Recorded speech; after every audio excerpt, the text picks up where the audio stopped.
Lalu ayat berikutnya, Dan Allah ketahuilah, Subhanahu wa taala berfirman, wa'lamu anna fikum Rasulullah law yuti'ukum fi katsir min al-amri la'anittum walakin Allah habbaba ilaikumul iman wa zayyanahu fi qulubikum wa karraha ilaikumul kufra wal fusuq wal 'isyan ulaika humur rasyidun. Ketahui kamulah bahwa di tengah-tengah kamu ada Rasulullah. Jadi Allah memberitakan bahwa di tengah kamu itu ada Rasulullah yang senantiasa dikontrol oleh wahyu. Kalau Nabi itu mengikuti apa mau kamu, justru kamu nanti akan menjadi apa? Kesulitan. Karena yang benar belum tentu apa yang kamu mau. Tetapi yang benar pasti apa yang Allah mau.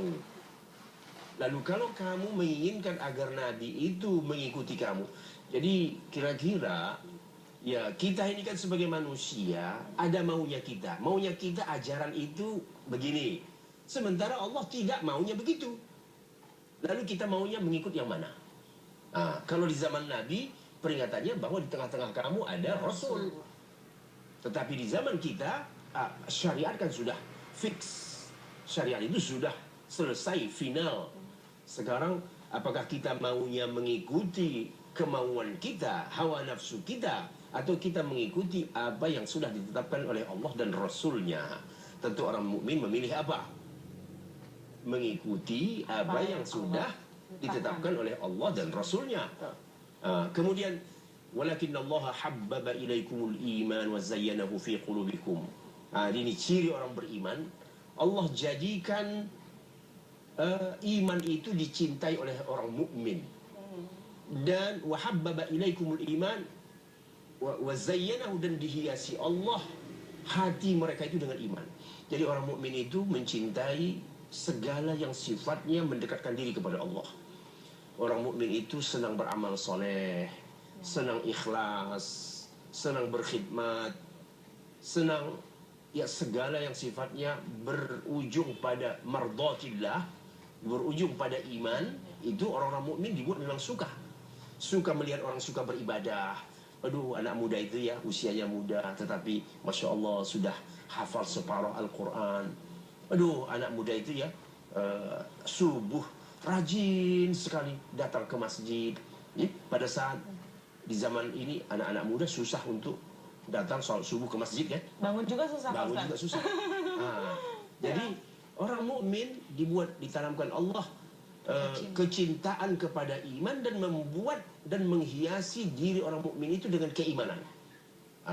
Dan sebaliknya apa? Orang mukmin juga yang dibuat Allah membenci tiga hal: al-kufra, wal-fusuqa, wal-isyan. Jadi ini memang tiga-tiga ini adalah penyimpangan. Kekafiran itu puncaknya. Kekafiran. Jadi orang mukmin itu benci melihat kekafiran. Jadi kalau ada faham dan aliran yang membawa orang jadi kafir, tentu orang mukmin itu akan menjadi benci. Nah, jangan dikatakan, oh kok benci, memang harus begitu. Ya, kita harus membenci kufur. Kemudian membenci apa? Al-fusuq, kefasikan. Arti kefasikan ini kedurhakaan, penentangan. Allah Ta'ala mensyariatkan nikah, mengharamkan homoseksual. Orang yang menyukai perbuatan homoseksual ini bukan orang beriman. Untuk alasan apapun. Alasan apapun. Yang namanya homoseksual itu perbuatan terkutuk di sisi Allah Subhanahu wa taala dan di mata orang mukmin dibenci. Jadi jangan coba-coba mendukung perbuatan homoseksual. Anda termasuk orang yang akan mendapatkan laknat dari Allah Subhanahu wa taala. Ingat kisah perempuan istrinya Nabi Lut. Istri Nabi Lut itu gara-gara mendukung, walaupun dia tidak pelaku homoseksual, tetapi dia tidak menolak, tidak membenci perbuatan homoseksual, ikut dikutuk dan diazab oleh Allah Ta'ala. Illa mura'atahu kanat minal ghabirin. Jadi jangan main-main. Jangan tidak punya sikap. Oh saya tidak memiliki sikap dah. Ya terserah mau begitu ya terserah. Walaupun saya tidak ikut melakukannya. Tapi tidak mendukung, tidak menolak juga. Itu abstain itu tidak boleh.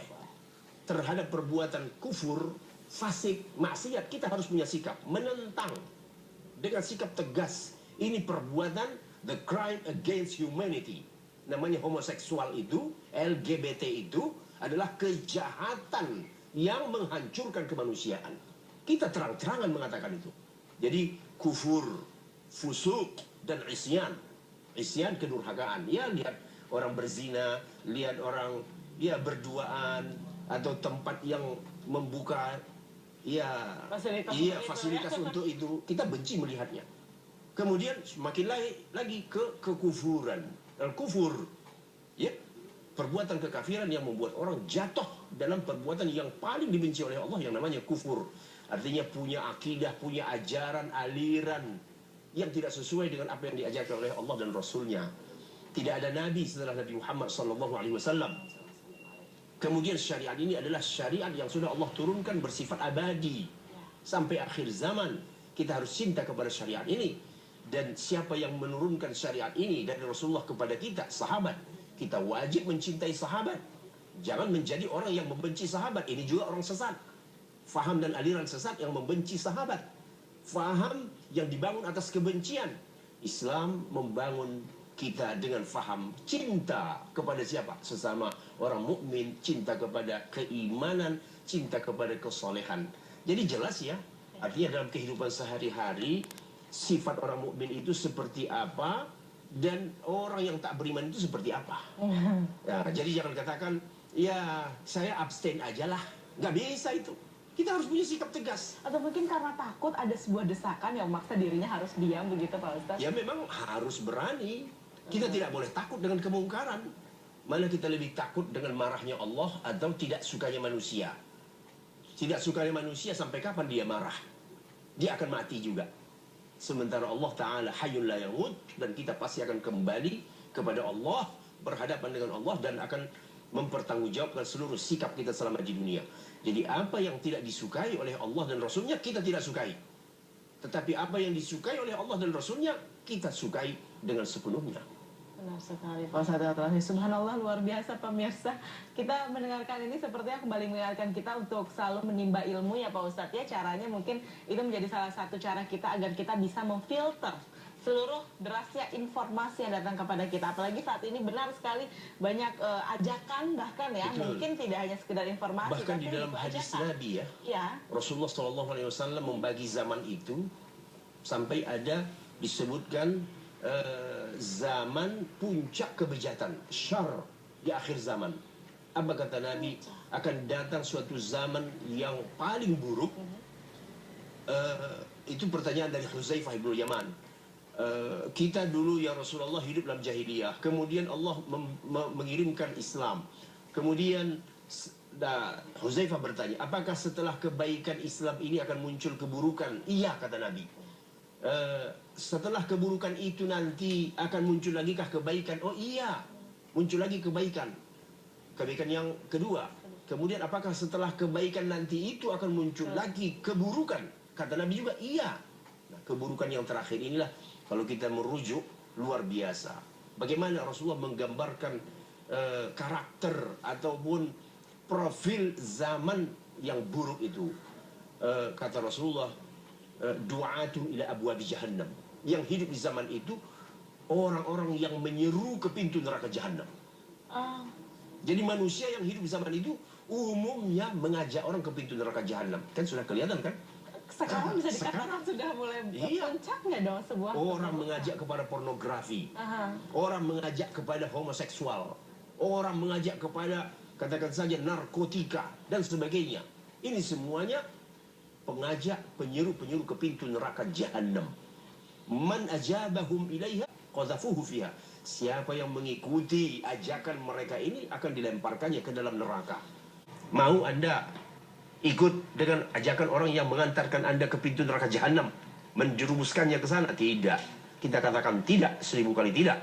Kita harus punya sikap yang tegas, tidak ada basa-basi terhadap pelaku maksiat, pelaku kefasikan, apalagi pelaku kekafiran.